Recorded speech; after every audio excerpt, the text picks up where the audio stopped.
avec sa nouvelle exposition Tombé sur un os que l'on peut visiter depuis une semaine jusqu'au 19 mai. Le musée Arkea de Louvre plonge le visiteur au cœur d'une discipline singulière mais passionnante, l'archéologie funéraire ou l'art de faire parler les défunts. À la croisée des sciences humaines et éternelles et naturelles, elle permet, grâce à l'étude des squelettes, des sites et des rituels funéraires, de mieux connaître les sociétés passées. Et je ne sais pas si vous le saviez, mais la nécropole de 450 sépultures découvertes à Lourdes en 2010 montre que les Gallo-Romains se livraient à des banquets pour partager la nourriture avec les vivants, les dieux et les morts. C'était votre flash de la Vosgien sur IDFM Radio Anguin.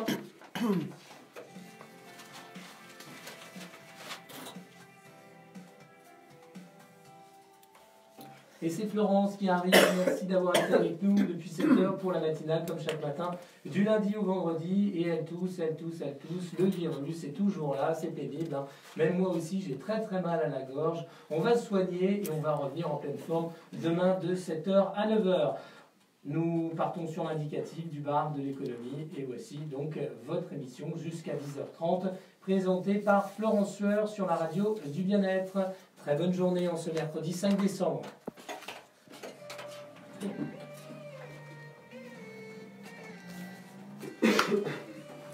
Vous êtes en direct via Facebook, filmé en vidéo, et vous pourrez charger la vidéo après. Et si on n'a pas de bug, parce que ça arrive, qu'on ait des interférences. Bonjour à toutes, bonjour à tous, bonjour Christophe, merci de me passer l'antenne. En tout cas, heureuse de vous retrouver pour 90 minutes d'informations économiques que vous pouvez suivre en FM sur 98.0, en web radio sur idfm98.fr ou en vidéo via notre page Facebook, donc en direct. D'ailleurs, vous pouvez voir ou revoir nos émissions ou sur notre site web dans les podcasts ou alors grâce à Facebook sur notre page IDFM Radio Anguin. Alors aujourd'hui, après une actualité chargée, nous allons évoquer la fonction de maire, la ville de l'Isle-Adam, l'industrie d'aujourd'hui et l'importance d'être en réseau avec nos invités que j'accueille tout de suite. Sébastien Poniatowski, bonjour. Bonjour. Vous êtes le maire de la ville de l'Isle-Adam depuis 2017. Vous êtes aussi vice-président de la communauté de communes Vallée de l'Oise et des Trois-Forêts, chargé du développement économique et donc un tout jeune maire, mais vous êtes aussi élu municipal depuis 2014. Avocat au barreau de Paris, plutôt en droit des affaires, dans votre propre cabinet, le cabinet Delvolve Poniatowski Suet et Associés, créé en 2012. Et puis, ce qui n'est pas courant chez un élu, c'est d'avoir fait des séjours de longue durée à l'étranger, 4 ans aux États-Unis, 2 ans en Arabie Saoudite et 2 ans en Colombie. Et vous êtes entre autres titulaire d'un master en management des affaires à Bruxelles. Donc avec vous, on va évoquer comment se profile pour vous la fonction de maire, les enjeux du département, l'actualité de la ville et bien entendu l'actualité politique et économique nationale et peut-être votre regard international. À vos côtés, Claudel Massiès, bonjour. Bonjour. Vous êtes président des sociétés de production du groupe Vicat Instruments, un groupe allemand créé en Allemagne donc en 1946, qui a implanté une division en France en 1963. Vous avez une formation en mécanique et automatisme industriel et vous êtes diplômé de management de l'ESSEC Business School, qui est une école en Val d'Oise, bien sûr. Votre entreprise fabrique des instruments de mesure de pression, de température, de niveau, de débit, de force et du matériel d'étalonnage. Avec vous, on évoquera donc l'industrie d'aujourd'hui, l'industrie 4.0, comme on dit. Et puis, vous avez des offres d'emploi à pourvoir, on en parlera également. Et puis, enfin, à nos côtés, Estelle Duflo, bonjour. Bonjour. Vous êtes la directrice du réseau Mesure depuis septembre 2015. Le réseau Mesure est une association créée en 2002 par 5 chefs d'entreprise. Et en 2018, elle comporte 140 entreprises adhérentes qui travaillent toutes dans les domaines de la mesure, du contrôle, de l'étalonnage et de l'instrumentation. Et votre association, d'ailleurs, a été lauréate de la sélection nationale Grappe d'entreprise. Donc on en parlera et on parlera bien sûr de son objectif, ce que vous apportez et ce que font tous ces entrepreneurs ensemble. Mais comme d'habitude, l'info à retenir. Comme je le disais, l'actualité est très chargée. Et donc la première, c'est la parole de notre Premier ministre qui a commencé son discours hier en disant « Aucune taxe ne mérite de mettre en danger la nation. Cette colère, il faut être sourd ou aveugle pour ne pas l'entendre. J'en mesure la force et la gravité. » Et donc, c'est ainsi qu'il a tenté d'apaiser la colère des Gilets jaunes. Il annonce un moratoire sur 6 mois, c'est-à-dire jusqu'en mai 2019, sur les hausses de carburant, le durcissement des points de contrôle technique des voitures, sur le prix de l'électricité et du gaz, mais aussi une suspension pendant 6 mois de la hausse de la taxe carbone, de la convergence diesel-essence et de la hausse de la fiscalité sur le gazole entrepreneur non routier, c'est-à-dire le GNR. Il a dit, je cite, « Elles ne s'appliqueront pas avant d'être débattues par toutes les parties prenantes. Il faut mettre en œuvre des mesures d'accompagnement. Si on ne les trouve pas, nous en tirerons les conséquences. » Ces décisions immédiates doivent ramener l'apaisement et la sérénité dans le pays et permettre un vrai dialogue sur l'ensemble des préoccupations qui se sont exprimées ces dernières semaines, c'est-à-dire sur les impôts, qui débutera le 15 décembre pour se terminer le 1er mars. Donc des concertations locales avec les maires, car il faut plus de transparence sur les impôts et puis aussi des concertations avec les corps intermédiaires. Alors j'ai envie de poser la question à nos invités du jour. C'est bien Sébastien Poniatowski, qu'en avez-vous pensé ? Alors, ce discours, effectivement, on était nombreux à l'attendre et je pense qu'à la fois les Gilets jaunes et puis les citoyens en général attendaient d'entendre, d'écouter le gouvernement et le Premier ministre. Et je pense que c'est le principal point, c'est-à-dire que dans cette affaire et avec les événements de ces dernières semaines, cela nous ramène aux fondamentaux de la politique, c'est-à-dire à quel point il est important que les dirigeants sachent écouter les citoyens. Et c'est sans doute ce qui a manqué au cours des dernières années. Alors maintenant, on peut évoquer les mesures qui ont été proposées. Moi, je pense que c'est une bonne chose d'avoir suspendu les annonces qui avaient été faites et qui ont conduit à ces événements. Je pense en revanche que ça n'est pas suffisant. C'est-à-dire qu'il ne s'agit pas simplement, à mon avis, de faire un moratoire sur la fiscalité. Je pense qu'il faut aller beaucoup plus loin et faire un moratoire aussi sur le corollaire de la fiscalité, qui est la dépense publique, faire un moratoire sur les services publics, parce qu'aujourd'hui, eh bien, les citoyens corrèlent parfaitement ces trois sujets, impôts, services publics et dépenses publiques. Donc je pense que c'est un premier pas qui est positif, il faut le dire, mais je pense que ça n'est pas encore suffisant. C'est-à-dire qu'il faut vraiment que ce que vous voulez dire, c'est que les concertations qui vont être engagées avec les élus soient écoutées, en fait, aussi.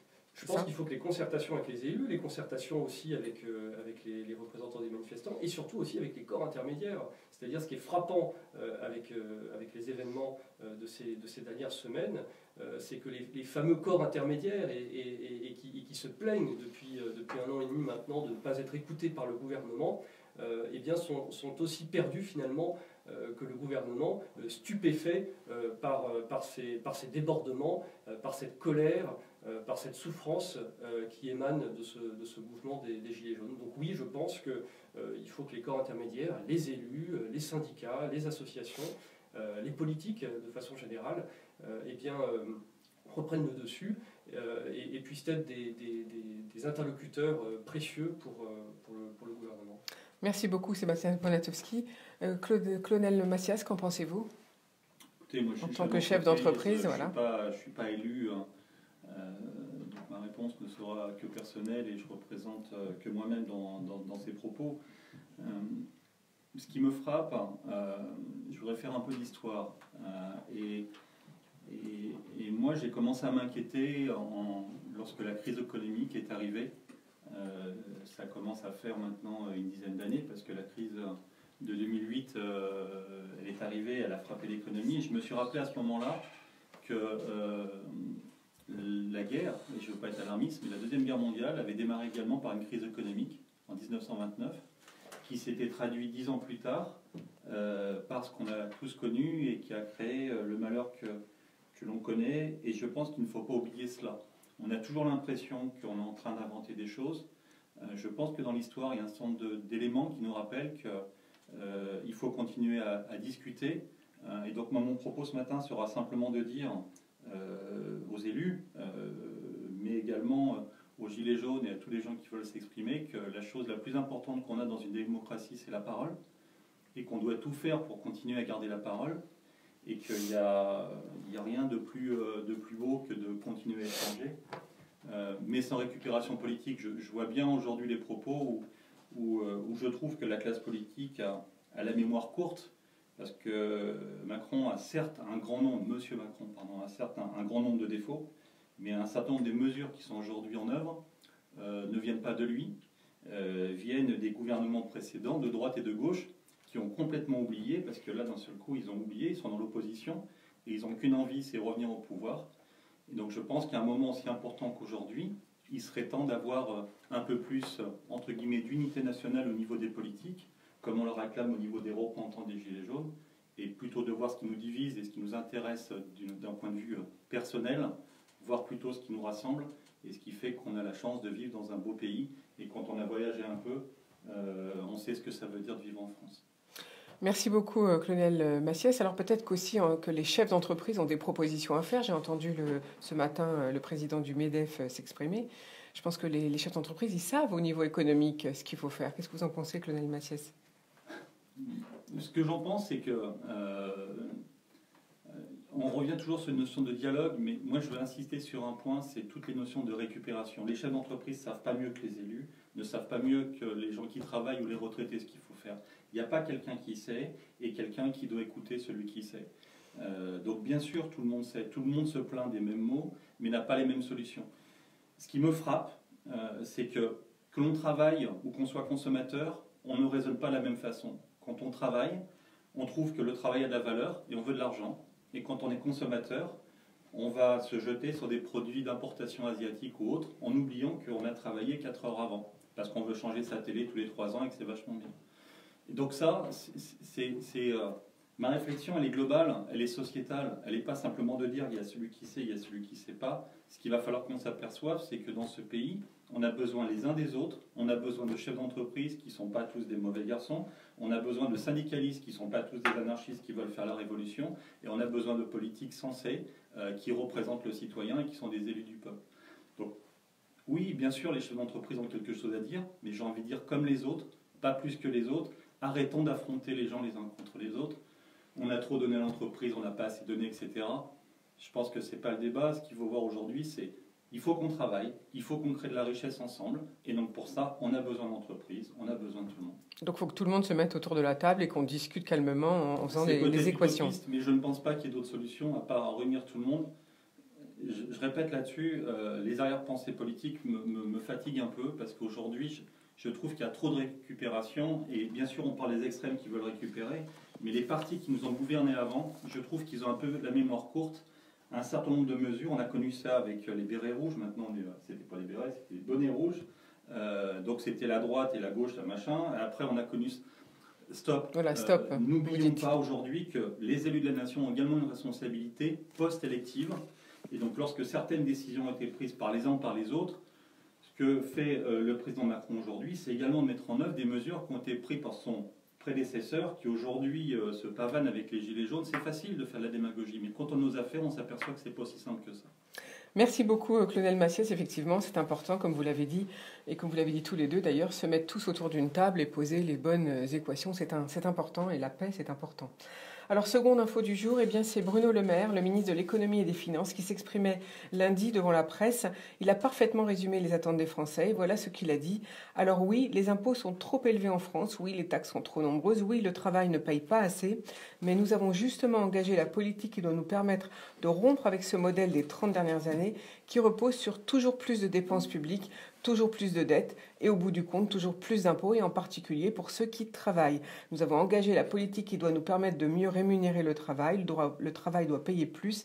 C'est le fil rouge de nos choix économiques. Le travail doit payer. On ne doit pas reprendre d'une main ce qui a été donné de l'autre à ceux qui travaillent. Par conséquent, il faut maintenant accélérer la baisse des impôts. Mais pour cela, il faut accélérer la baisse de la dépense publique. Nous sommes décidés à nous engager dans cette voie. Moins de dépenses publiques pour moins d'impôts, c'est la condition du redressement de la France, c'est la condition de la prospérité de tous les Français, c'est la condition pour nous débarrasser du fardeau de la dette. Alors, fin de citation, en tout cas, et effectivement, comme il l'a très justement dit, ça fait 30 ans que les Français attendent des mesures concrètes, et moi j'ai envie de vous poser la question, finalement, et pourquoi toujours plus ? Le toujours Sébastien Poniatowski. Ouais, le toujours plus. Écoutez, moi sur ce qu'a dit Bruno Le Maire, il y a deux choses qui me surprennent. Le premier point, c'est que je suis d'accord avec lui lorsqu'il dit qu'il faut donner du temps au temps. C'est-à-dire que quand vous vous engagez à réformer un pays, et je le dis d'autant plus que je n'ai pas voté pour pour le chef d'État au premier tour de l'élection présidentielle en 2017. Lorsque vous vous engagez à réformer un pays, ça ne se fait pas du jour au lendemain, surtout que toutes les réformes qui ont été engagées par le gouvernement, il faut le reconnaître, sont des réformes structurelles. Autrement dit, ça prend du temps. Ça, c'est vrai, il a raison. En revanche, lorsqu'il parle de la dépense publique, ça fait justement partie des sujets sur lesquels ma famille politique n'est pas d'accord, puisque je considère aussi qu'il n'a pas encore engagé les réformes qu'il fallait à ce niveau-là. Et d'ailleurs, ça me désole d'autant plus lorsque je vois le climat actuel, parce qu'on se rend bien compte qu'on n'est pas encore entré, j'allais dire, dans le dur, c'est-à-dire dans le vif du sujet. Dans le vif du sujet. Et il y a encore un certain nombre de réformes qui nous attendent et qui sont des réformes importantes, dont celle sur la dépense publique, qui est sans doute l'une des réformes les plus dures à mener, qui va nécessiter le plus de courage. Voilà. Et puis ensuite, pour répondre précisément à vos questions, vous dites plus, alors c'est vrai qu'aujourd'hui, lorsqu'on regarde les différentes annonces qui ont été faites, donc il y a la suspension des annonces sur l'essence et le diesel, et puis la suspension des annonces sur l'électricité, je pense qu'on ne parle pas tout à fait non plus de la même chose. C'est-à-dire que ce sont des sujets qui sont différents. Et ça pose la question de la justesse de l'impôt, et c'est pour ça que je disais il y a quelques instants qu'à mon avis, en plus d'un moratoire sur les taxes, il faut aussi un moratoire sur les services publics et sur les dépenses publiques, parce que tout cela est lié. Et aujourd'hui, ce qui conduit les citoyens dans la rue, et souvent pour la première fois, c'est justement parce qu'ils ne comprennent plus où va leur argent, où va l'argent du contribuable. Et ça, c'est un vrai sujet, et c'est une vraie réponse que le gouvernement, celui-ci et un autre, doit pouvoir apporter. Mais pour reprendre aussi ce qui a été dit il y a quelques instants, je pense que faire ce constat et faire ce diagnostic ne doit pas aussi empêcher tous les responsables, quels qu'ils soient, syndicalistes, associatifs ou élus responsables, de dire qu'avec ce qui s'est passé samedi dernier, on est allé beaucoup trop loin. C'est-à-dire, on peut dire que le gouvernement n'en fait pas assez, je le dis, et faire fortement.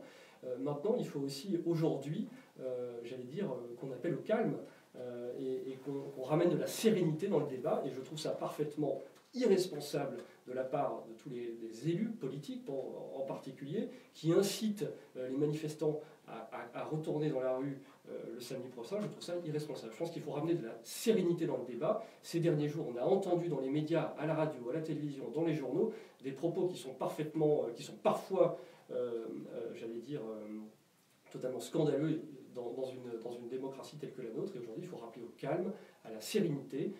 Je pense que les élus ont compris, et vous avez raison tout à l'heure de dire que ce n'est pas que la responsabilité du gouvernement. Il y a évidemment, il faut le dire aussi, une responsabilité de la part d'autres gouvernements précédents. Je parlais de l'écoute, et je pense que c'est le premier devoir des élus en général, et bien c'est de savoir écouter. Merci beaucoup Sébastien Poletowski. Colonel Massiès, vous voulez réagir ? Je suis d'accord avec M. Poniatowski, donc je n'ai pas grand-chose à rajouter. On paye trop de taxes, ok, on peut être d'accord là-dessus. À nouveau, je reviens sur ce que j'ai dit tout à l'heure. Je trouve qu'on est dans un beau pays et on sait aussi pourquoi on paye des taxes.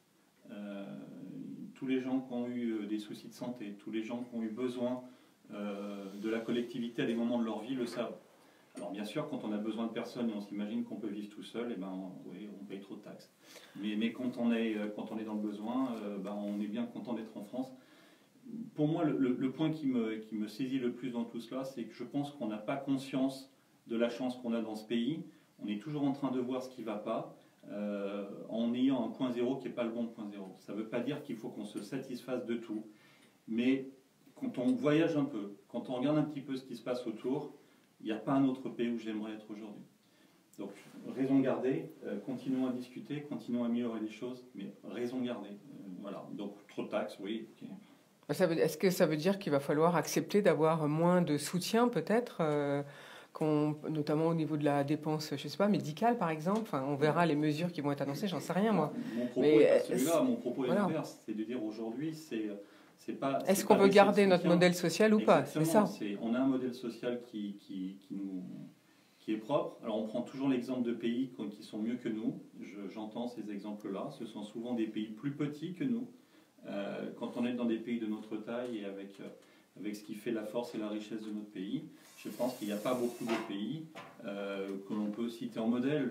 Je travaille, et vous l'avez cité tout à l'heure, pour un groupe allemand. Dans bon nombre de cas, on cite l'Allemagne en modèle. Dans le modèle social, je ne sais pas s'il faut les citer de la même façon et je ne sais pas si je ne suis pas plus heureux d'être ici. Merci beaucoup, Clonel Massiès. Les troisième infos du jour, ça rejoint un petit peu ce que vous disiez tout à l'heure, Sébastien Poniatowski. J'ai choisi comme thème, c'est la poussée de l'extrémisme des Gilets jaunes. Pourquoi ?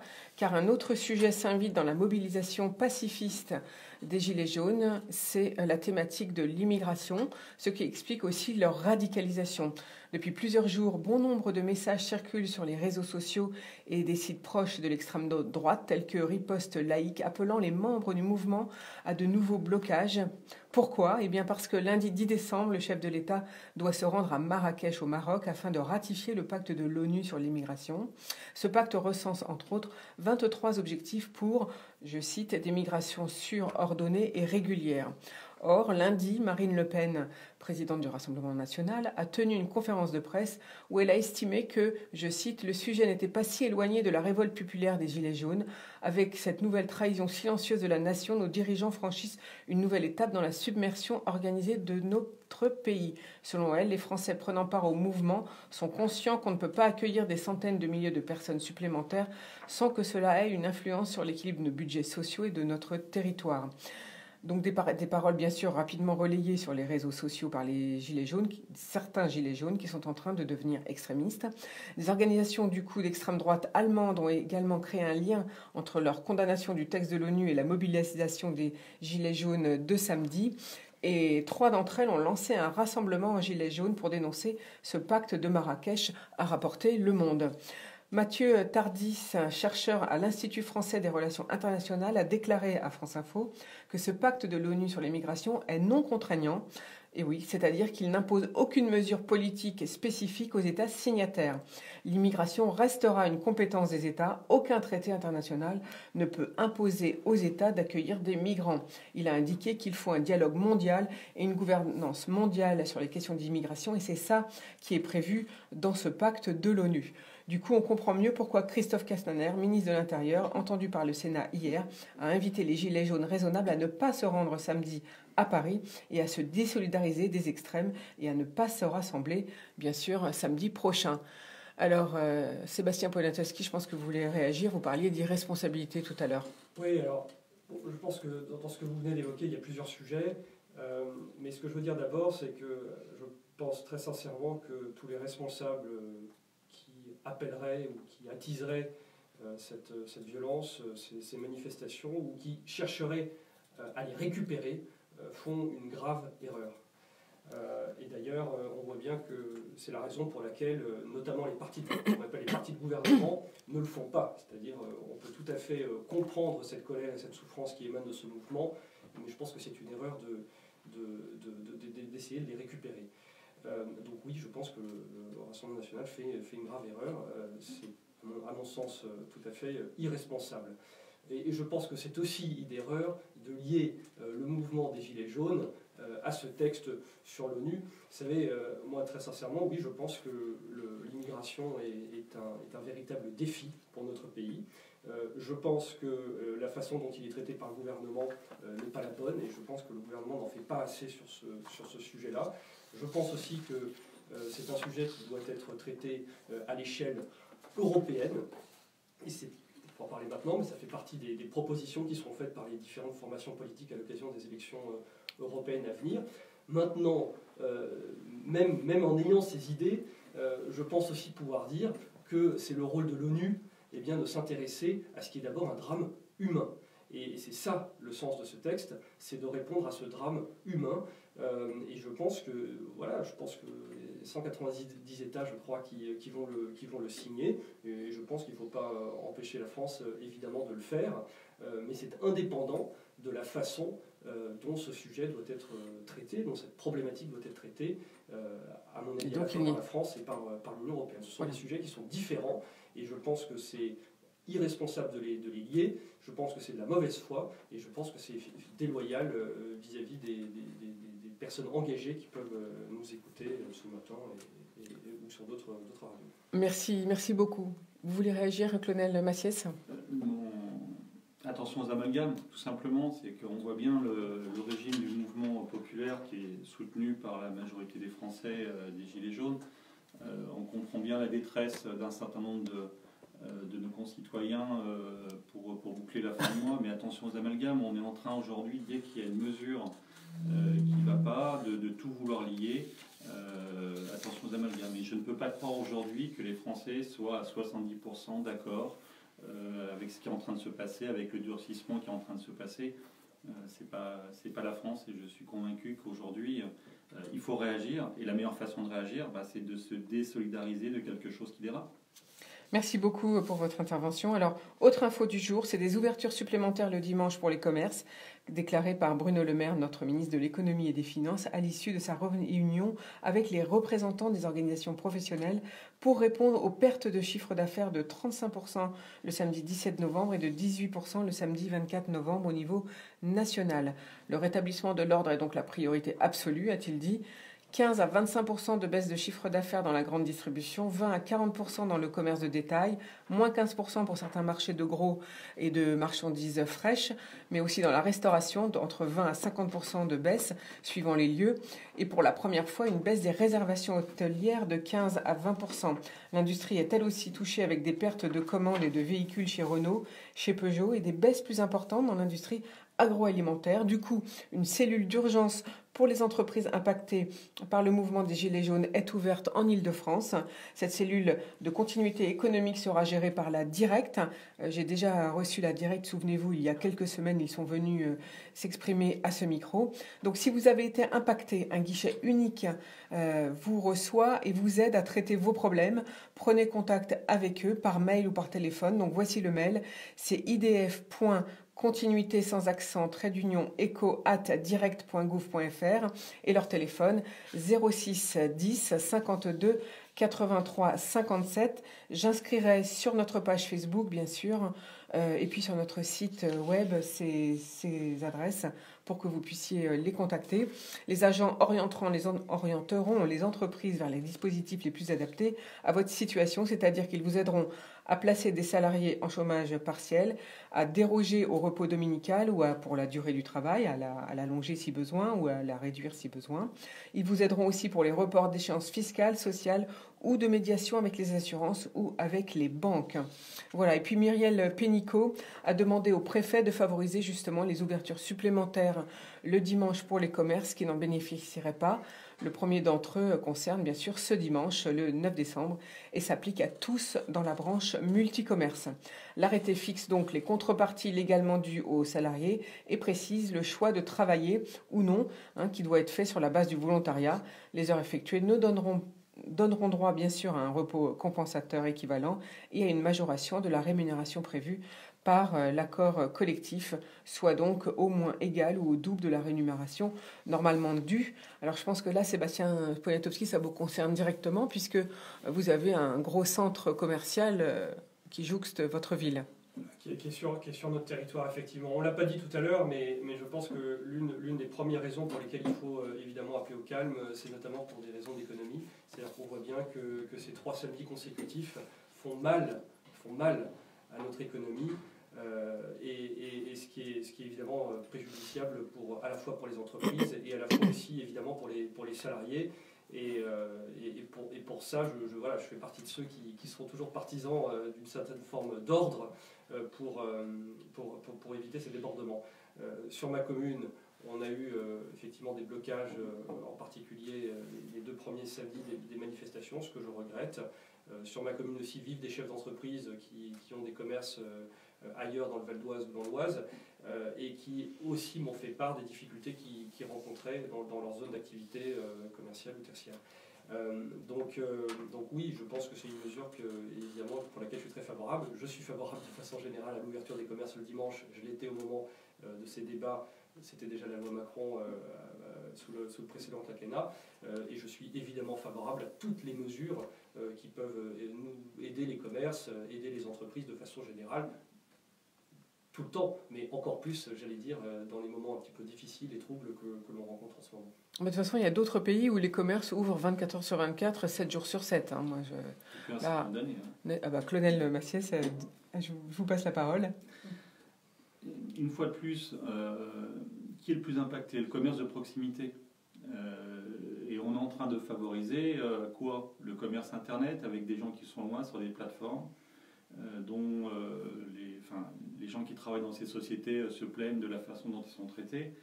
Donc on voit bien que tout est lié et aujourd'hui c'est les gens qui sont proches de nous et donc c'est le lien social. Et donc si on ne peut plus aller dans un centre commercial pour faire ses courses et prendre du plaisir, le mois de décembre est normalement un mois joyeux.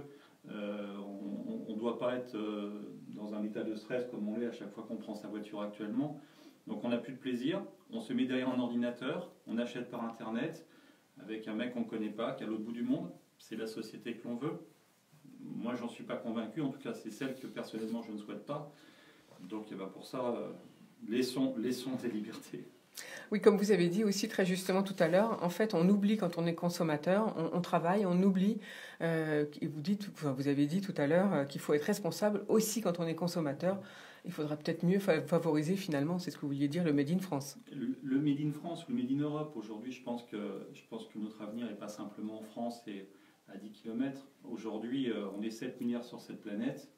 Je veux bien qu'on résiste comme des Gaulois, comme une fameuse bande dessinée, mais je pense qu'à 350 millions, on représente quelque chose et nous avons des complémentarités. Aujourd'hui, dans mon parcours personnel, j'ai rejoint un groupe européen parce que j'étais convaincu il y a une dizaine d'années qu'on allait raisonner en régionalisation et que la mondialisation n'était plus l'avenir et que l'avenir aujourd'hui de ce monde était des plaques régionales. Et oui, alors on peut dire que c'est le modèle américain où vous avez des États qui font plutôt certaines choses et des États qui font peut-être d'autres choses, peut-être, mais on revient dans le vivre ensemble. Ça sert à se refermer, je reviens là-dessus, la Gaule est terminée, mais sur les choses qui nous touchent aujourd'hui sur notre économie, ouvrir le dimanche, pourquoi pas. Moi ce qui m'importe surtout c'est le respect des autres, c'est le dialogue, c'est que les gens qui travaillent aient envie de travailler et des bonifications pour le faire, ne perturbe pas que ce soit un choix délibéré et pas simplement un choix contraint. Voilà le point le plus important. Et vous avez aujourd'hui des gens qui sont ravis de travailler le dimanche parce qu'aujourd'hui ils gagnent plus d'argent et ils ont d'autres jours dans la... Voilà. N'opposons pas les choses et regardons plutôt ce qui nous rassemble. Ce qui nous rassemble et ce qui va bien. Merci beaucoup Clonel Massiès. Dernière info du jour. Eh bien, c'est le communiqué que j'ai reçu hier soir. Nous ne voulons pas supprimer les départements. C'est avec ces quelques mots que la ministre chargée de la cohésion des territoires, Jacqueline Gourault, a confirmé l'abandon du projet de suppression des départements franciliens à l'occasion d'une réunion autour des ministres Borne et elle-même, bien sûr, en présence du préfet de région et des représentants de tous les départements franciliens et de la ville de Paris après une année d'incertitude. Pour les présidents de départements, je cite, cet abandon résulte de la mobilisation des habitants, des agents départementaux et des élus. En janvier 2019, l'établissement public interdépartemental gestionnaire d'un fonds de solidarité et d'investissement de 150 millions d'euros sera mis en place, une mesure concrète 100% départementale pour face aux inégalités dans notre région, sans injonction de l'État ni usine à gaz. Toutefois, il reste assez inquiet quant aux ressources des collectivités publiques. Les contraintes budgétaires imposées aux départements atteignent un niveau record, disent-ils, et c'est bien ceci qui vient malgré tout compromettre l'avenir des départements. Vendredi dernier, au cours de cette réunion présidée par le préfet Cadeau, le préfet donc d'Île-de-France, le gouvernement a tenté de prélever à nouveau les ressources départementales pour financer un projet d'État, le Grand Paris Express. Unanimement, les départements franciliens ont rejeté cette proposition et formuleront prochainement des propositions concrètes pour financer ce projet. Alors je pense que là, ça vous concerne aussi directement, cette fois, Sébastien Poniatowski. Oui, je veux dire, enfin une bonne nouvelle. C'est-à-dire que je pense que c'est une bonne chose de conserver nos départements. Moi, je suis frappé de voir que dans tout ce qui est mis en œuvre depuis quelques années sur ces problématiques de gouvernance territoriale, on fait tout pour qu'il y ait moins de politique. C'est-à-dire, on fait tout pour que le lien entre le citoyen et les élus s'amenuise. Et en revanche, il y a beaucoup plus de technicité, il y a beaucoup plus de présence des services de l'État dans les différentes décisions qui doivent être prises au niveau local. Moi, c'est quelque chose que je regrette, parce que je pense que c'est essentiel, c'est fondamental même, de faire en sorte que les citoyens puissent librement choisir leurs élus et que leurs élus soient responsables face à eux. Et c'est vrai que les départements le sont. Quand vous avez un conseiller départemental, le conseiller départemental, il est représentant de 3, 4, 5, selon la taille des villes, petites villes. Il est responsable face à ses citoyens, et quand il y a quelque chose qui ne va pas sur son territoire, eh bien, les citoyens ne manquent pas de le lui dire. Et c'est vrai aussi, évidemment, pour les maires. Et je regrette qu'aujourd'hui, enfin depuis quelques années, il y ait ce mouvement qui conduit les villes, qui conduit les cantons à être absorbés dans des ensembles beaucoup plus grands, beaucoup plus impersonnels, où le pouvoir et la responsabilité donc finalement se diluent. Je pense que c'est important quand vous élisez quelqu'un, mais dans toute forme de structure, que ce soit en politique, que ce soit aussi dans des entreprises, quand vous nommez quelqu'un, eh bien qu'il y a un responsable. Voilà, il y a quelqu'un qui décide qui va le représenter, et puis ensuite, si les choses vont mal, eh bien cette personne-là est responsable et sera battue si c'est une élection, ou sera changée de poste si c'est une entreprise. C'est un principe qui est très simple, et qui malheureusement a tendance à disparaître. Donc oui, je me réjouis que les départements perdurent. Après, ça ne veut pas dire évidemment, évoqué il y a quelques instants, qu'il ne faut pas avoir une réflexion globale sur un territoire. Évidemment que pour ce qui concerne l'Île-de-France, il ne faut pas simplement penser au Val d'Oise, il faut penser à la place du Val d'Oise dans cette région, à la place de cette région dans un pays. Mais je pense qu'il y a d'autres façons de faire que de bêtement supprimer ce lien important entre les citoyens et leurs élus. Ben justement, ça va faire partie du sujet qu'a proposé donc notre Premier ministre de poser sur la table avec les maires. C'est justement cette dépense publique. On pense au millefeuille territorial. Ça fait partie des dépenses publiques puisqu'on a maintenant les communes, les communautés de communes, le département, la région, l'État. Donc on avait dit que les communautés de communes, c'était pour faire des économies. Finalement, ça ne fait aucune économie. Les Français le voient bien. Qu'est-ce que vous en pensez, vous? Finalement, est-ce qu'on n'aurait pas pu faire autrement? Je ne sais pas, que de faire des communautés de communes, par exemple. Est-ce qu'on n'aurait pas pu faire des contrats de coopération, finalement, comme font les entreprises, d'ailleurs, entre communes? Est-ce que ce n'était pas plus simple? Alors, moi, je suis vraiment un adepte de la décentralisation. C'est-à-dire, je pense qu'il faut permettre aux élus locaux de gérer leur territoire. Il faut effectivement les inciter à travailler avec d'autres. C'est ce que je disais il y a quelques instants, c'est ce qu'on fait à travers les départements et les régions. Évidemment, je pense que voilà, les comités de communes, les agglomérations, enfin tout ce qui est né depuis 15 années, toutes ces instances qui sont nées à l'initiative de l'État depuis 15 ans, eh bien, ont créé plus de problèmes qu'elles n'ont apporté de solutions. Donc je pense qu'effectivement, pour parler des communes, parler des comités de communes, je pense qu'il est beaucoup plus intéressant, enfin, il serait beaucoup plus intéressant peut-être d'inciter à la fusion des communes, par exemple, plutôt que de forcer les communes à entrer dans des ensembles, qui plus est, qu'ils ne leur correspondent pas toujours. Je veux dire, vous avez des réalités, des zones très urbaines, et vous avez parfois des zones un petit peu entre les deux, et donc il y a des réalités locales qui sont très distinctes, et je pense qu'effectivement, c'est pas la bonne chose de forcer les communes à rentrer dans ces ensembles beaucoup plus grands. Je pense une fois encore qu'il faut qu'un maire soit responsable face à ses citoyens, donc il faut qu'il ait une forme de pouvoir et de responsabilité vis-à-vis d'eux, et c'est pareil pour les régions, et c'est pareil pour les départements. Moi j'espère, parce qu'il y a quand même ces dernières années des signaux très négatifs qui ont été donnés à ce niveau-là, moi j'espère qu'on va revenir vers plus de responsabilité politique locale, qu'on va revenir vers plus de décentralisation. J'espère que c'est ça les mesures qui vont être prises. Et vous voyez, aujourd'hui, je reste convaincu que ce qui se passe aujourd'hui, c'est aussi parce qu'il y a eu un manque d'investissement de la part des corps intermédiaires. Autrement dit, je pense que vraiment l'État, au lieu de se reposer sur ces corps intermédiaires, a voulu imposer de force un certain nombre de décisions. Et je pense que c'est dommageable, puisque aujourd'hui, c'est évidemment pas la seule cause, mais c'est l'une des causes aux difficultés qu'on peut rencontrer aujourd'hui. Alors vous allez défendre ce projet auprès du Premier ministre, puisque vous êtes invité à la table, ou est-ce que vous allez passer par l'Union des maires, par l'Association des maires de France? On a des instances, mais ça fait effectivement partie des messages que l'Association des maires de France, avec à sa tête François Baroin, relaie auprès du gouvernement, et je soutiens totalement ces propositions, ou toutes les propositions qui ont été faites notamment à l'occasion du dernier congrès des maires. Merci beaucoup Sébastien Poniatowski. Je vous propose qu'on fasse une petite pause, et cette fois en musique bien sûr, avec Marilyn Monroe. Une chanson en douceur. Oui. C'est ce que je vous ai dit, il faut bien apaiser. Hein. Ah bah ouais. Il faudrait qu'on mette... Ouais, bon, si vous voulez. Ok, Philippe, on mettra Jennifer après. Une femme, un homme. Tout ce que tu veux. Jennifer? Oui, ou Sam Smith, les deux, c'est très bien. Voilà. On continue avec vous, Sébastien Poniatowski, après la pause. Bon, on a beaucoup parlé, c'était très bien ce que vous avez dit sur le national. On va peut-être parler maintenant plutôt des projets de la ville. Vous voulez encore dire des choses sur les enjeux du département? Si, peut-être, continuer là-dessus. Non, enfin, je sais qu'il y a un sujet, mais d'ailleurs, vous avez peut-être intervenu sur le pont de Gennevilliers, je ne sais pas. Ils ont réouvert la 3e voie aujourd'hui. Oui, c'était prévu. Ils ont réouvert la 3e voie aujourd'hui. Voilà. Non, mais je dis ça parce que c'est l'actualité d'aujourd'hui.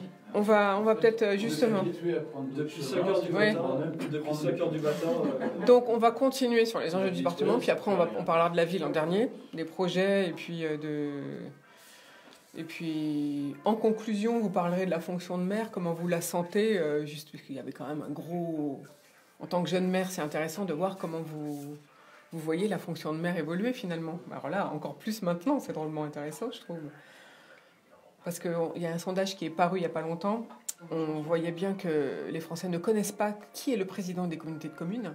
On ne sait pas. Par contre, on connaît bien son maire, mais on ne connaît pas le président des communautés d'agglo ou des communautés de communes.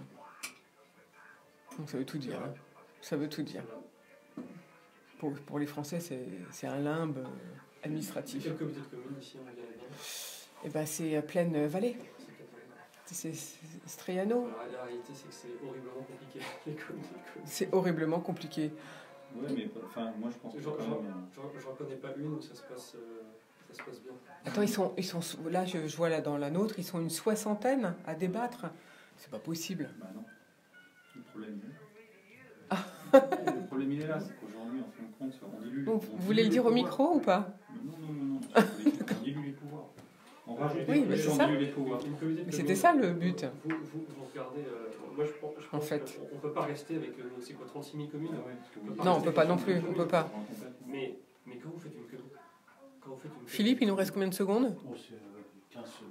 15 secondes. Quand vous faites une communauté, les strates s'agencent. Et nous, on y va. On n'a fait aucune économie. Les Français le savent bien, on le voit bien. C'est bien, vous avez bien récupéré... Mettez-vous près de votre micro quand vous parlez, s'il vous plaît. Allez, à nous. Nous voici de retour au bar de l'économie. Vous venez d'entendre Marilyn Monroe. Et oui, dans ce monde de brut, il faut bien commencer en douceur aujourd'hui. Et donc, je suis en compagnie de Sébastien Poniatowski, maire de la ville de l'Isle-Adam, de Claude Massiès, de Clonel Massiès, président du groupe Vica, installé à Herblay, et puis d'Estelle Duflot, qui est directrice du réseau Mesure, et qui va nous parler d'ailleurs tout à l'heure de ce fameux réseau. Mais en attendant, on va continuer notre discussion avec Sébastien Poniatowski sur les enjeux du département. Donc aujourd'hui, enfin, on dit ouf, hein, c'est la réouverture de la 3e voie du pont de Gennevilliers. Oui, alors c'est vrai que c'est l'actualité du moment, mais je pense qu'on est nombreux à s'en réjouir, à la fois les usagers de la 15, plus généralement les responsables du département, les entreprises surtout, beaucoup d'entreprises et de chefs d'entreprise sur mon territoire, et qui se plaignent du manque d'investissement de l'État, et notamment sur les transports routiers. Il y a quelques mois, Marie-Christine Cavecchi, la présidente de notre département, a créé le comité des usagers de la 15, et aujourd'hui, ce comité, et puis tous ceux qui ont signé la charte de ce comité, sont heureux de voir qu'enfin, on a cette 3e voie, et puis surtout on attend la réouverture complète. Ça ne veut pas dire que tous les problèmes sont résolus, parce qu'on a un vrai sujet sur cet axe-là, mais plus que jamais, il est important de rappeler à l'État ses obligations, ses engagements. Le transport, c'est le premier facteur de développement d'un territoire, ou à l'inverse, le manque d'investissement au niveau des réseaux routiers ou des trains, c'est la première cause d'une baisse de l'économie d'un département ou d'une ville. Donc c'est vraiment essentiel que les élus puissent interpeller l'État sur ce sujet-là. Mais je pense qu'aujourd'hui, effectivement, on est content de voir que déjà la situation va s'améliorer un petit peu.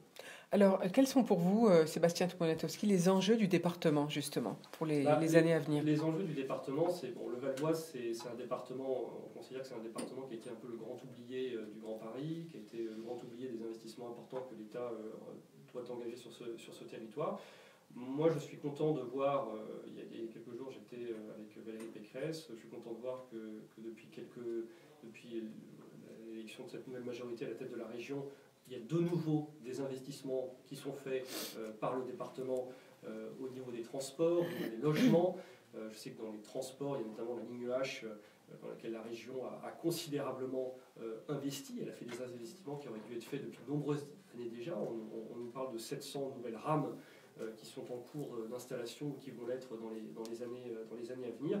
Ça, c'est un sujet qui est très important. Je pense que sur un département comme le nôtre, le transport, c'est ce qui permet de faciliter l'accueil, l'arrivée d'entreprises et d'entreprises, donc d'emploi. Je pense qu'un autre sujet important, mais là c'est plus sur mon territoire, c'est aussi le tourisme.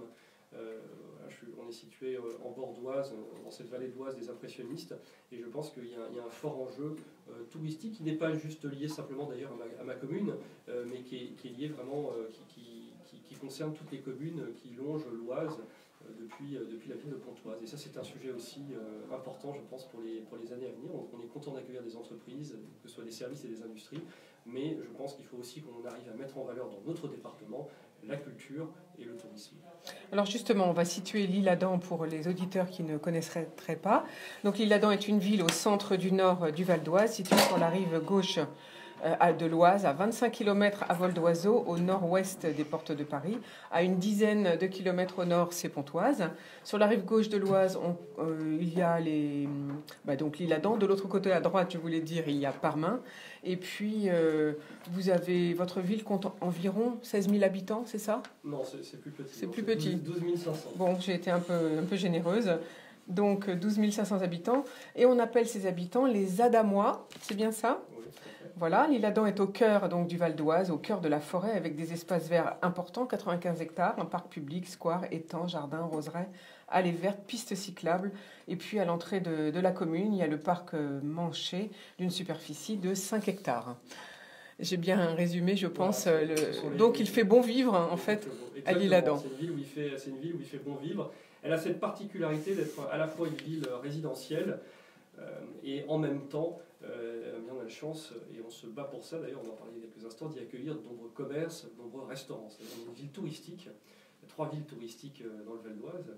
Il y a l'Isle-Adam, Roissy et Enghien-les-Bains. Ce sont les 3 villes touristiques, le label ville touristique. Et donc on a ce label-là. Et on a vraiment une véritable économie qui repose sur ce tourisme, qui est à la fois un tourisme sportif, qui est à la fois un tourisme de détente aussi. Vous avez parlé de nos forêts, nos parcs, la plage de l'Isle-Adam aussi, l'été qui est ouverte. Et puis un tourisme culturel. On organise sur l'Oise des croisières fluviales. On a donc le musée L'Artigue, qui est un musée de France. Donc on a ce tourisme qui est vraiment la base de notre économie locale. Et dans les semaines à venir, alors quelle est l'actualité culturelle pour ceux qui voudraient venir participer aux fêtes peut-être de Noël?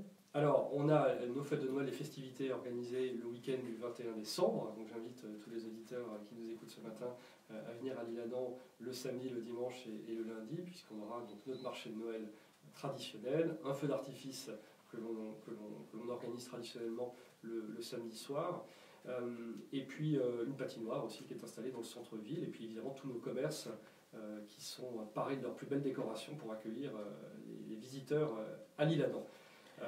Et puis on a aussi une exposition au musée, je profite de l'occasion pour le dire, exposition sur la collection de la ville jusqu'au mois de mars, et puis ensuite on aura une nouvelle exposition à partir du mois de mars. Voilà, donc venez visiter l'exposition qui est à l'Isle-Adam jusqu'au mois de mars. Merci beaucoup Sébastien Poniatowski. On va tout de suite passer la parole à Clonel Massiès pour qu'il nous parle un peu, alors là, du côté donc industriel. Donc vous produisez des instruments de mesure, je l'ai dit tout à l'heure en introduction. Qui sont vos clients? Pour quel type d'activité peut-on acheter vos produits? Alors, nous fabriquons des instruments de mesure dans le domaine de la pression, vous l'avez souligné, de la température, du débit et du niveau. Quand on parle de mesure, et Estelle Duflo, qui représente le réseau mesure, en parlera mieux que moi tout à l'heure, la mesure c'est vague et ça représente plein de choses. La première chose que l'on mesure au monde, je ne vais pas vous étonner, et je pense que vous êtes fixé dessus en permanence, c'est le temps. Et le temps, voilà, c'est notre première échelle de mesure. Et la deuxième échelle de mesure qu'on peut avoir, c'est la température. Et la troisième mesure que l'on a, c'est la pression. Si je vous parle de mesure de pression, je vais vous prendre un certain nombre d'exemples pour vous montrer que c'est tout autour de nous. Le premier exemple que je prendrai, c'est le corps humain, puisqu'on prend bien la pression artérielle. Le deuxième exemple que je prendrai, c'est la pression atmosphérique de l'air.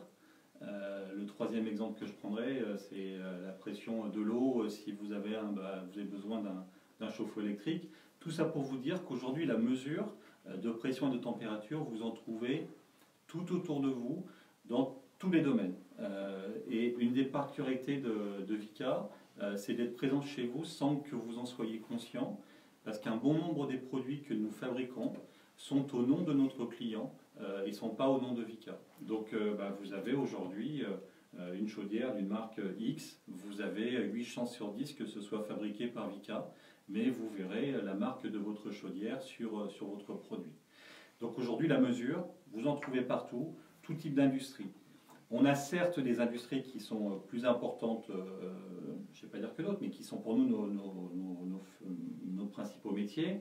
Et la première industrie pour nous qui est importante, c'est tout ce qui concerne le pétrole et le gaz. Donc autant vous dire qu'on est en plein dans l'actualité, parce qu'on est aussi tout à fait conscient qu'on est en mutation énergétique et que les besoins de nos clients vont bouger et que nos clients vont bouger. Vous savez qu'il y a des grands industriels aujourd'hui, on entend parler de Total, pas toujours en bien, mais moi je voudrais les défendre parce qu'aujourd'hui ils raisonnent différemment, et aujourd'hui Total, contrairement à ce qu'on peut croire, ce n'est pas simplement du pétrole et du gaz, c'est aussi des nouvelles énergies, c'est aussi l'éolien, c'est aussi d'autres choses qui sont en train de développer, et donc nous suivons nos clients industriels de cette façon-là. Donc notre premier métier, c'était le pétrole et le gaz, c'est en train d'évoluer vers d'autres secteurs, les marchés de l'énergie. Sur une centrale, qu'elle soit nucléaire, à charbon ou solaire, vous avez besoin d'avoir de la mesure. Donc aujourd'hui, tout type de secteur, c'est vraiment très très varié. Donc vos clients sont très vastes dans différents domaines, c'est ça que vous voulez nous dire? Et le plus gros client pour nous doit représenter 2 à 3% de notre chiffre d'affaires. Oui, donc finalement, c'est très varié. Voilà. Vous êtes très diversifié. Ouais. Ça entraîne moins de risques, comme on dit, pour une entreprise. C'est mieux pour sa pérennité. Vous l'avez dit. Alors, quels sont les enjeux et les opportunités au niveau du développement, justement, en ce moment, pour dans votre métier? On est dans un monde, et on le voit bien, on en parlait tout à l'heure d'un point de vue actualité, on est dans un monde qui bouge et qui bouge très très vite, avec des pertes de repères parfois, mais également avec des très belles opportunités. Je pense que l'industrie est en train de faire un virage, la fameuse industrie 4.0. Alors, je vais vous faire un parallèle parce que ma vision des choses et ma vision de l'industrie en France. Il y a quelques années, lorsque le téléphone portable est arrivé, on a tous commencé à s'occuper du téléphone portable, mais la France a été un des derniers pays à considérer que ça pouvait être un outil utile au quotidien. Et quand on regarde les courbes d'équipement de téléphone portable, on était sûrement en Europe les derniers à démarrer, mais quand on regarde 10 ans plus tard, on était sûrement le pays qui était le plus équipé. Et je trouve que c'est assez représentatif de la France. La difficulté du changement, je crois que je ne vais pas revenir sur ce point-là, mais lorsqu'on l'a compris et lorsqu'on l'a accepté, on a tendance à aller plus vite que les autres. Dans le mouvement qui est en train de se passer sur Industrie 4.0, j'ai le sentiment que c'est à peu près la même chose. C'est-à-dire que pendant bien longtemps, on a raisonné d'un point de vue industriel sur le fait qu'il fallait évoluer, apporter d'autres choses, s'automatiser, se robotiser, etc. Mais je pense qu'on est passé du discours à la réalité. Et on peut constater une accélération aujourd'hui des demandes et on est dans une phase d'action. On n'est plus dans une phase de réflexion où on est en train de se dire est-ce que ça va se faire. L'autre chose qu'on constate... Donc pour vous, on a déjà un pied dans l'industrie 4.0. Absolument.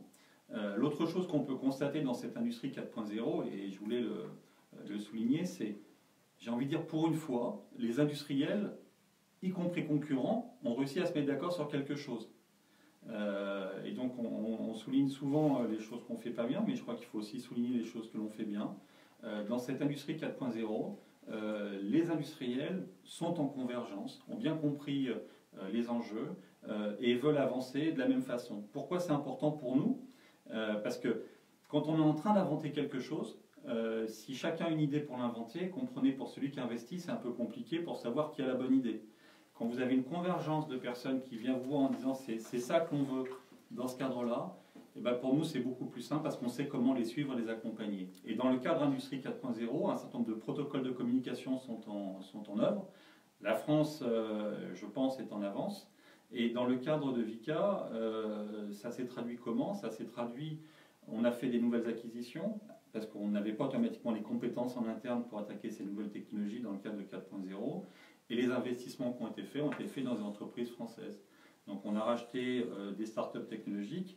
Désolé, elles ne sont pas dans le Val d'Oise et elles ne sont pas encore à L'Isle-Adam, puisque c'est dans la région Rhône-Alpes et ils sont attachés à leur montagne, ils ne sont pas prêts de remonter. C'est vous qui vous déplacez finalement? Exactement, c'est moi qui vais me déplacer.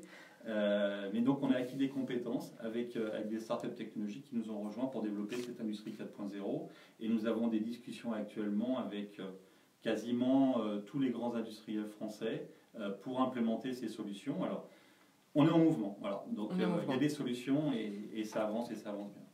Et donc ça c'est important pour bien sûr pour le futur, ça conditionne toute votre activité dans les années à venir finalement. Alors, ce qui est doublement important, c'est on parle bien de concurrence de certaines plaques à travers le monde et la meilleure façon d'être compétitif, c'est de faire les choses différemment et donc tout ce qui concerne l'automatisation et la robotisation est un axe qui est vraiment très très fort.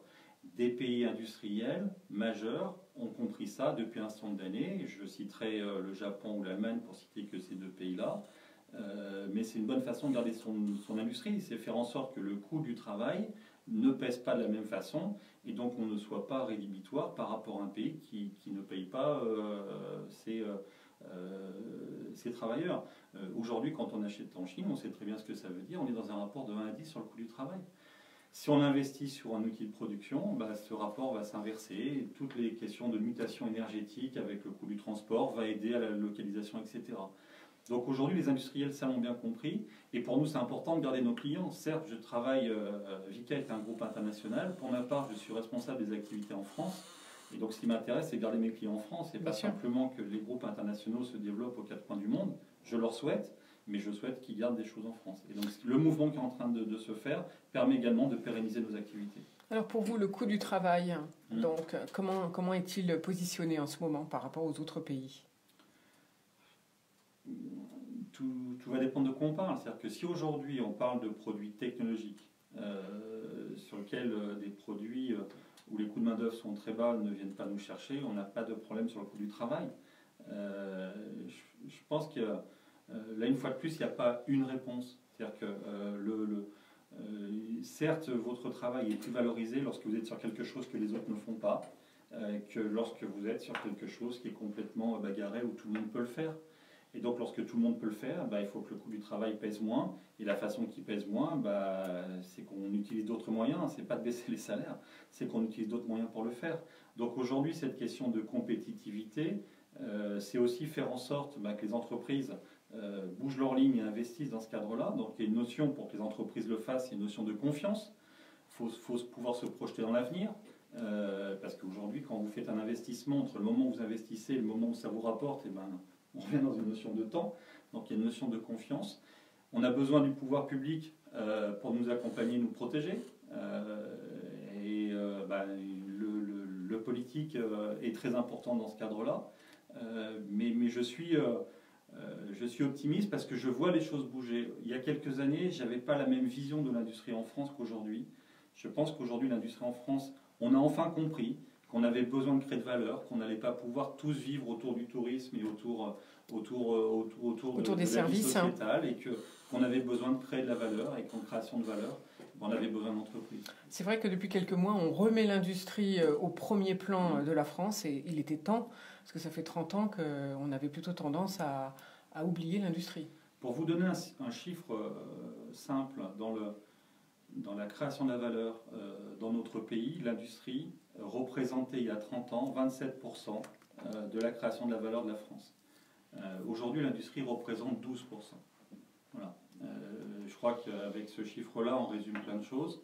On a divisé le poids de notre industrie. On a perdu plus d'1 million d'emplois autour de l'industrie au cours des 30 dernières années. Sur la même période de temps, nos voisins allemands avaient, il y a 30 ans, donc le poids de leur industrie, c'était 28%. Aujourd'hui, dans leur économie, c'est 27%. Donc on n'est pas, quand on parle du coût du travail, ce n'est pas simplement une logique du coût du travail, il y a aussi une volonté de le faire. Et on a besoin également, pas simplement de la volonté des uns et des autres, mais je reviens à mon propos de tout à l'heure sur le consommateur. C'est-à-dire que dans bon nombre de cas, nos voisins en Allemagne ont une énorme chance par rapport à nous. C'est que lorsqu'un consommateur va devant un produit et qu'il voit que c'est fabriqué dans son pays, il est convaincu que ce sera mieux que si ça vient d'ailleurs. Nous, dans un bon nombre de cas, on a l'impression que si on le prend chez nous, bah non, la qualité, c'est pas bien parce que Renault, ils ne savent pas faire des voitures. Je ne suis pas démagogique quand je parle de cet exemple concret, mais en tout cas, c'est dans l'inconscient en disant bah non, c'est pas ça. Et si je veux de la qualité, bah on sait que la qualité, elle est ailleurs. Alors qu'aujourd'hui, je pense qu'on a des vrais savoir-faire technologiques en un ensemble de choses. On est créateur. Il faut simplement qu'on en ait conscience. Mais c'est pas simplement, comme je le disais, sur le terrain d'actualité en opposant les uns les autres. On a besoin des industriels qui croient, on a besoin du politique qui nous appuie, on a besoin également du consommateur qui soit convaincu que ce qui se passe chez nous et en Europe, eh ben, c'est bien, et que si on veut protéger tous et continuer à bien vivre ensemble, eh ben, c'est simplement en consommant ce qu'on fait en Europe qu'on le fera et pas simplement en oubliant. Donc finalement, pour vous, le gouvernement devrait inciter à relocaliser des industries qui sont parties. Moi, je pense aujourd'hui que arrêtons de demander tout au gouvernement et repartons, comme le disait M. Poniatowski à l'instant, repartons du concitoyen. Et donc, qui a le contact avec le concitoyen, c'est pas le président Macron parce qu'il fait une intervention tous les 2 mois à la télé. Le maire, il est tous les jours dans sa ville. Le député, il est tous les jours pas dans sa ville, mais dans son département, dans sa région. Ouais, dans sa région. Donc aujourd'hui, on a besoin de recréer cette proximité, mais on a besoin de défendre ce modèle-là. Et plus que de le défendre, il faut en être convaincu. Dans l'exemple que je prenais, n'ayez pas le sentiment que c'est le président allemand, qu'on ne connaît pas. D'ailleurs, je vous rappelle que si on demande le nom du président allemand, je pense que pas grand monde va savoir qui c'est aujourd'hui, qui a demandé aux Allemands de consommer allemand. Ça ne se passe pas comme ça. Donc je ne vois pas pourquoi on demanderait, nous, au président ou au gouvernement de décider pour les concitoyens. Non, les concitoyens, je pense qu'ils sont adultes, ils sont responsables. Il faut les informer par rapport aux enjeux, il faut les sensibiliser sur quelque chose qui paraît évident, mais c'est tellement évident qu'on n'ose pas le dire. Voilà. Donc je pense que ça repart que de là, et à nouveau, j'ai envie de dire, de la communication. C'est de la communication. Merci beaucoup, Claudel Massiès. Alors, vous étiez à Polytech avec justement l'association du réseau Mesure, et donc j'ai envie de vous demander à tous les deux, avec Estelle Duflo, un petit peu, comment s'est passé Polytech, quels sont les enjeux justement pour la mesure? Alors, de façon générale, il faut... Donc Estelle Duflo. Bonjour. Il faut resituer Polytech dans le plan d'action de l'association, puisque l'enjeu de l'association est bien d'accompagner ses adhérents dans leur développement, notamment par le biais d'actions mutualisées, et de développer des synergies collaboratrices à valeur ajoutée. Donc Polytech en est un des exemples, puisque Polytech est un salon dans le domaine du développement durable qui, comme colonel Massiès l'a expliqué, la mesure regroupe un certain nombre de domaines très, très différents. Et donc le développement durable est un des enjeux pour les sociétés de mesure et d'instrumentation. Et donc la démarche de l'association est d'accompagner ces entreprises dans une démarche mutualisée afin de valoriser leur savoir-faire et leurs compétences, afin de les aider à communiquer mieux, à communiquer de façon avec plus de poids qu'elles ne pourraient le faire toutes seules. Donc en l'occurrence, pour ce salon, un exemple très très simple, puisque 21 adhérents étaient présents. Cela représentait 300 mètres carrés, ce qui est assez important pour ce type de salon, même si Polytech est un salon très important, puisque c'est plus de 2200 stands sur Polytech. Oui, ça se passe à Lyon. Exactement, ça se passait à Lyon la semaine dernière. Donc la démarche est vraiment d'avoir une communication amplifiée, une démarche mutualisée, favoriser les synergies. Aujourd'hui, la solitude du chef d'entreprise, c'est pas un vain mot, donc rompre la solitude du chef d'entreprise est aussi une démarche importante. Depuis le début de la matinée, nous parlons d'échange, nous parlons de recherche du consensus, d'amélioration continue. il est important de pouvoir échanger avec ses pairs, de pouvoir s'informer, de pouvoir mieux communiquer. La plupart de nos adhérents sont plutôt des PME, TPE. Ils n'ont pas toujours les ressources suffisantes en interne pour communiquer à tous les niveaux. Et notre rôle est de donner aussi plus d'ampleur à cette communication. Est-ce que toutes ces entreprises travaillent ensemble, mais en même temps, est-ce qu'elles coopèrent, comme vous l'avez dit tout à l'heure? Tout à fait. Aujourd'hui, on est dans une démarche de synergie à la fois entre les adhérents et également entre les adhérents et les différents acteurs économiques territoriaux. Nous organisons notamment des rencontres avec des grands comptes cette année, comme le CEA, comme Renault Racing Sport, comme la RATP, la SNCF. Mais il y a également beaucoup de collaboration économique entre les adhérents. On est dans une recherche de solutions globales aujourd'hui en termes de mesures. Donc il est important que chacun des adhérents puisse communiquer sur son savoir-faire, le faire connaître et ainsi pouvoir répondre ensemble à des demandes. Alors on parle de l'industrie 4.0 et on parle aussi en ce moment de plateforme, vous l'avez nommé Claudel Massiès, de plateforme. Est-ce que les industriels de la mesure ont envie de créer, ou est-ce que c'est dans l'idée de créer une plateforme justement de communication commune? Est-ce que ça peut être envisageable? Je pense qu'on est plus dans... Est-ce que ce serait utile? On est plus dans une logique de communication, de synergie, d'actions très concrètes mutualisées. Par exemple, donc, vous avez parlé d'un salon, mais ça peut être aussi, la semaine prochaine, nous organisons une rencontre avec les adhérents de l'AMA, qui est en fait notre homologue en Allemagne. Donc là, on est dans une démarche mutualisée de communication, d'échange. Après, est-ce que l'on parle de plateforme? Je ne saurais pas vous répondre. Il y a des exemples de plateformes techniques sur le territoire, notamment de la CACP. Aujourd'hui, nous, au sein du réseau, nous ne sommes pas dans cette logique. Nous sommes dans une logique de collaboration et de création de valeur ajoutée par la collaboration et la mutualisation. Je crois qu'on va rajouter un point sur le réseau Mesure. Je suis vice-président du réseau Mesure. Notre leitmotiv est de dire par les adhérents pour les adhérents. Aujourd'hui, ce n'est pas quelque chose qui doit se montrer, qui arrive décidé par la gouvernance. Non, c'est quelque chose qui arrive par les adhérents pour les adhérents. Donc pour qu'un projet naisse au niveau du réseau Mesure, il faut qu'il y ait 3 industriels qui aient envie de faire quelque chose. À partir de 3 industriels qui partagent un projet, ça passe au niveau du bureau et ça passe au niveau de notre organisation et c'est supporté par les permanents du réseau. Cette logique, c'est la logique. Comme le dit très bien Estelle, le tissu industriel français, c'est très souvent des TPE. On oppose les deux choses. Vous avez un tissu industriel très fort de TPE et de l'autre côté, vous avez des grands groupes. Les grands groupes ont tout staffé en interne pour le faire. Les TPE manquent de moyens et si chacun met 10% de son temps sur quelque chose et si on est 15 à le faire, ben voilà, on a trouvé les moyens. Mais pour ça, il faut accepter que je puisse le faire avec un de mes concurrents. Pour ça, il faut accepter qu'en tant que chef d'entreprise, je n'ai pas toujours raison. Pour ça, il faut accepter la vie du réseau. Mais l'histoire du réseau Mesure, elle est significative puisque c'est un réseau qui a aujourd'hui 15 ans. 16 ans, voilà. C'est parti d'un petit nombre et au fur et à mesure des années, ça continue à croître. Oui, de 5, vous êtes passé à 140. Voilà, et on augmente notre nombre d'adhérents entre 5 et 10% par an, en restant sur nos valeurs. Alors au début, on se disait, parce qu'avant ça s'appelait le réseau de la mesure, ça s'appelait le réseau de la mesure du Val d'Oise. Oui, vous voyez, très local. On est rentré dans la logique, donc on s'est dit, donc on a commencé à raisonner autour du Val d'Oise et des Yvelines. Puis on s'est dit, on va peut-être regarder de l'autre côté de Paris. Puis on a des gens de province qui nous ont abordés parce qu'au début, on n'avait pas de démarche proactive. On disait, non, c'est pas facile pour parler les uns les autres. Si on est à Strasbourg ou à Lyon, c'est pas simple.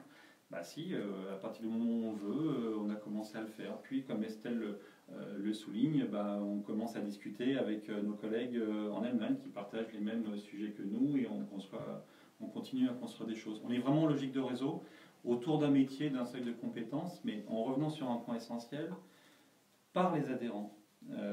Donc le réseau de mesure n'a rien à vendre. Le réseau de mesure a accompagné une démarche, a organisé une démarche, mais n'est pas pas une société qui va proposer quelque chose. Merci. Merci beaucoup Estelle Duflo. Oui, juste pour rajouter par rapport à ce qu'indique Claudel Massias, je pense que le point aussi important est l'aspect pragmatique et opérationnel du plan d'action. La méthode est très simple, Claudel Massias l'a expliqué. 3 adhérents ont une idée, une problématique, on crée un groupe de travail. Ce groupe de travail va créer un plan d'action qui est ensuite proposé à l'ensemble des adhérents.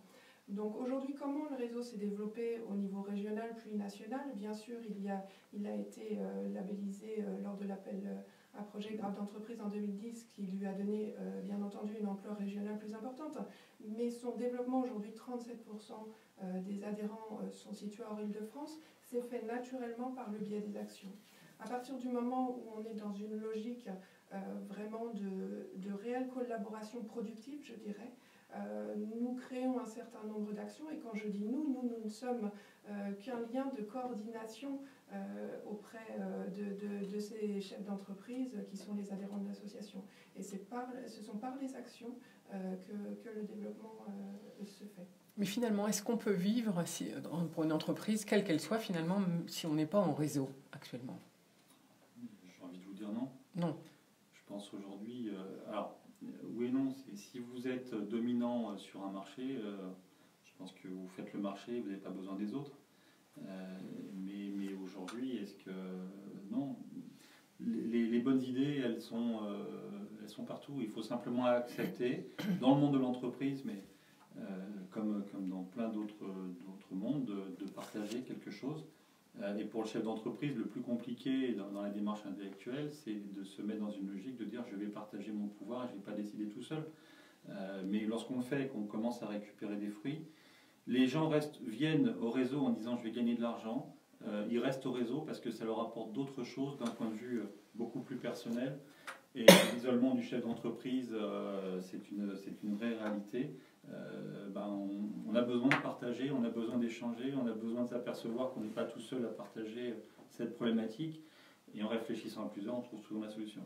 Alors justement, Estelle Duflo, vous avez dit tout à l'heure que un des plans d'action pour l'année à venir, par exemple, c'est une source de faire des économies pour les adhérents sur des actions mutualisées. Alors donnez-nous des types d'actions qu'on peut mutualiser justement. Oui, tout à fait. Ça peut être la mutualisation des achats notamment. Nous avons un certain nombre de partenariats pour le transport de colis, pour les assurances, pour l'achat de matériel informatique, qui nous permettent de proposer à nos adhérents des tarifs préférentiels sur l'ensemble de ces services. L'ensemble de ces partenariats sont construits grâce à la force en fait, du réseau, soyons plus forts ensemble, et permettent ensuite individuellement à chacune des entreprises d'en bénéficier. Merci beaucoup. Je vous propose qu'on fasse une nouvelle pause musicale avec Jennifer et son tout nouveau titre Notre Idylle, et on revient tout de suite avec nos invités du jour. Il va nous rester à peu près 10 minutes. Alors, on a 10 minutes, ça veut dire que tout le monde peut conclure. Voilà. Sébastien Poniatowski, vous voulez leur poser des questions? Est-ce que vous avez des questions à leur poser? C'est pas obligé, hein. Si, alors. Et puis sinon, pour conclure... Si, je pose une question. Est-ce que vous avez encore de la capacité à accueillir de l'industrie? Est-ce qu'il y a des possibilités de s'installer Sur mon territoire? Sur votre territoire? Non, il n'y a plus. Oui, c'est pour ça que je disais tout à l'heure, notre économie à nous, c'est le tourisme. Ah oui. Mais parce que ça s'y prête pas. Après, on n'est pas loin de Saint-Ouen-du-Monde, de Cergy. Alors réfléchissez à ce que vous voulez dire en conclusion. On n'a pas parlé de la formation et vous avez un poste à pourvoir, je crois. Mais il est à Lyon. Il est à Lyon, bon. Mais on peut peut-être...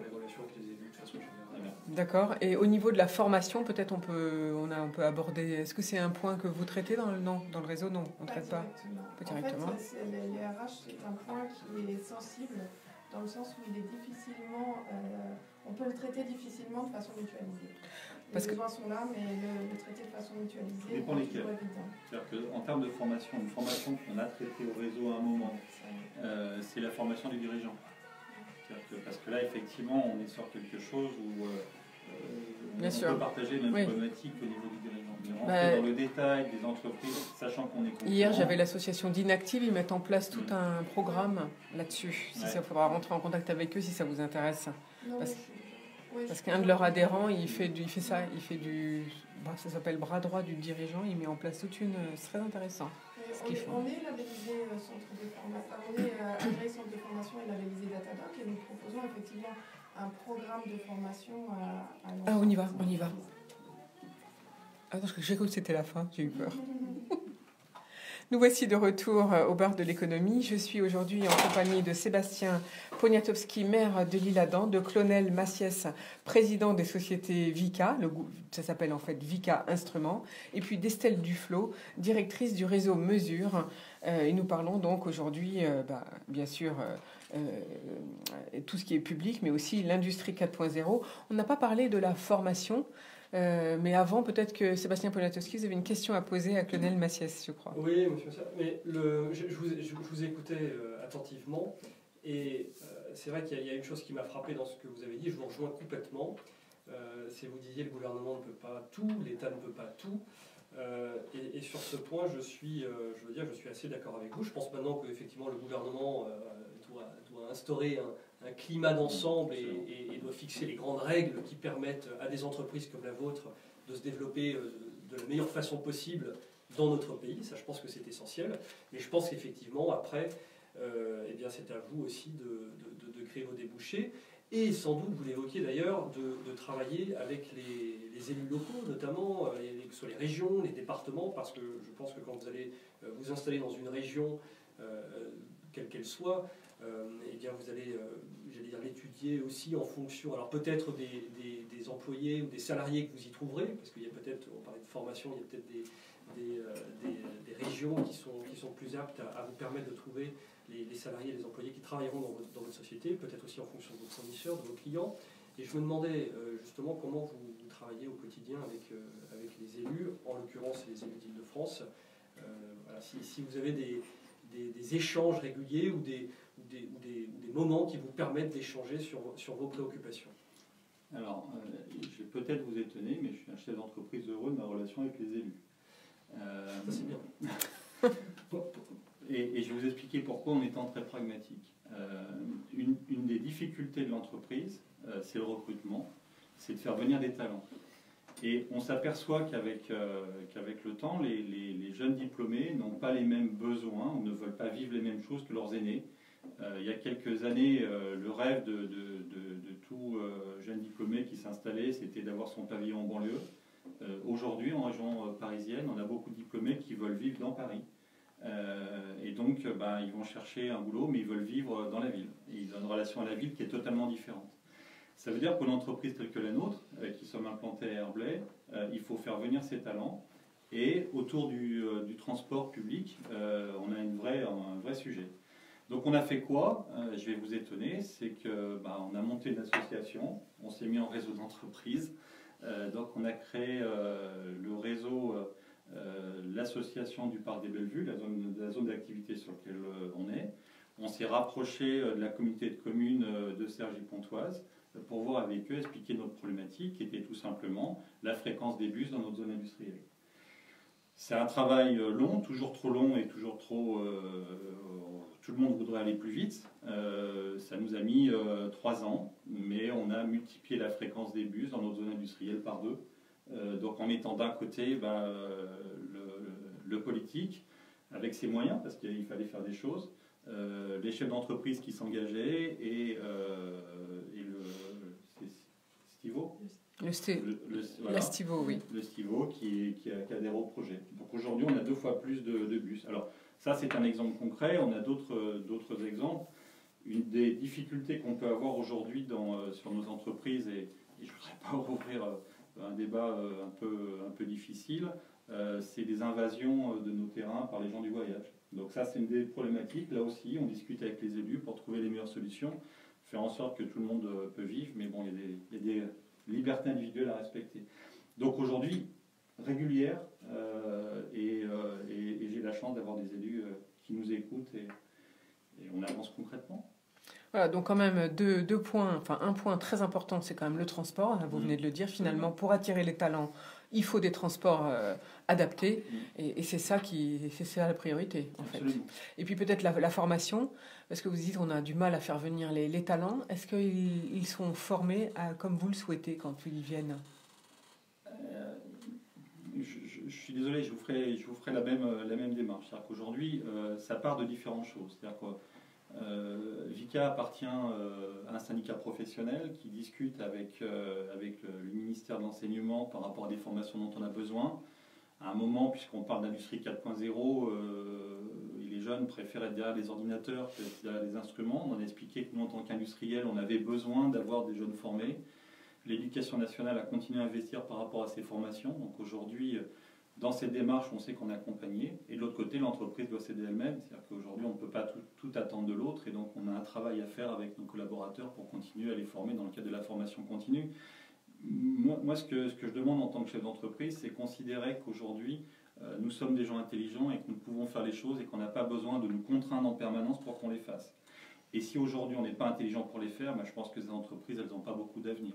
Donc aujourd'hui, laissons la liberté individuelle, laissons aujourd'hui les responsables, arrêtons de raisonner en disant je vais faire une taxe et je vais réfléchir à votre place. Non, on sait très bien que si on n'a pas un personnel qualifié, voilà, et donc c'est donc à l'entreprise finalement de former ou d'aider son salarié à se former tout au long de sa vie. Absolument. Merci beaucoup.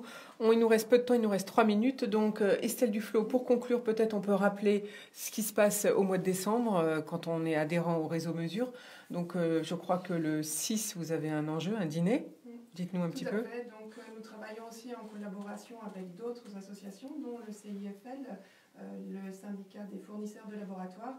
Et nous avons un dîner thématique sur la génération Z le 6 décembre prochain. Donc la transition est naturelle, puisque c'est un des enjeux aussi d'intégrer cette nouvelle génération au sein des entreprises.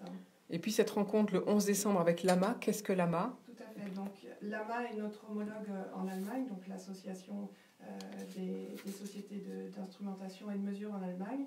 L'objectif est de favoriser les échanges et les développements commerciaux, import-export, entre les membres de l'AMA et les membres du réseau. Merci beaucoup Estelle Duflo. Sébastien Poniatowski, une minute pour conclure. Oui, un petit mot. Alors moi, c'est vrai que en tant que jeune élu, ce que je peux souhaiter, en tant que jeune maire, surtout ce que je peux souhaiter, ce que j'espère, c'est que dans les mois à venir, dans les années à venir, le gouvernement fera preuve de signaux positifs à l'égard des communes, à l'égard des maires, fera confiance aux maires pour servir de relais, s'appuiera sur les maires. Moi, je pense qu'il faut redonner de l'autonomie aux communes, de l'autonomie budgétaire, de l'autonomie aussi en matière de responsabilité. C'est ça quelque part le souhait que j'ai aujourd'hui.